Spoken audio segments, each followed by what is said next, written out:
एक बार फिर भारत चीन सीमा पर टकराव हुआ है। चीनी सैनिकों ने गुस्ताखी की तो भारतीय सैनिकों ने भी उन्हें मजा चखा दिया। दरअसल अब चीन भारत की सीमाओं पर विवाद पैदा करने की कोशिश कर रहा है। सीमाओं पर गश्त कर रही भारतीय सेना की टुकड़ियों पर चीनी सेना ने आक्रामक गतिविधियों को अंजाम देने की कोशिश की, जिसके बाद दोनों देशों की सेनाओं के बीच हाथापाई भी हुई। सेना की पूर्वी कमान ने एक बयान में कहा है कि आक्रामक हरकतें हुई हैं, जिसमें दोनों ओर के सैनिकों को चोटें आई हैं।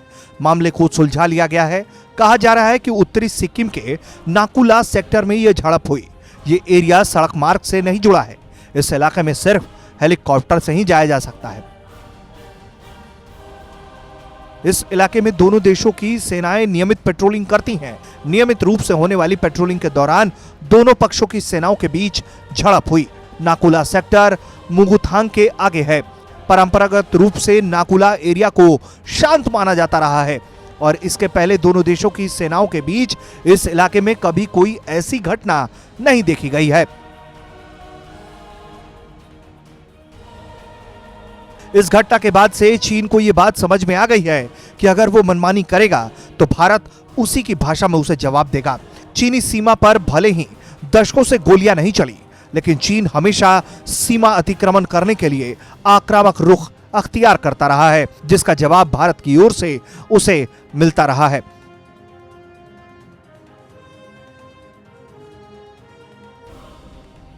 अब इसे दुनिया भर में कोरोना वायरस से फैले संक्रमण की वजह से घिरे चीन की चालबाजियां ही कही जा सकती हैं कि वो दुनिया का ध्यान कोरोना से हटाने के फेर में ऐसी घटनाओं को अंजाम दे रहा है।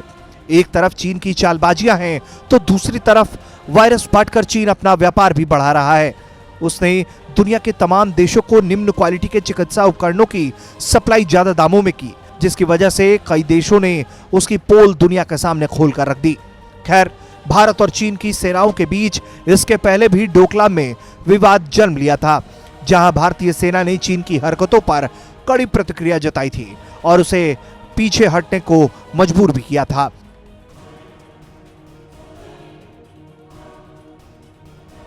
साल 2017 में डोकलाम विवाद के चलते दोनों पक्षों के बीच गतिरोध पैदा हो गया था और दोनों देशों की सेनाएं आमने सामने आ गई थीं।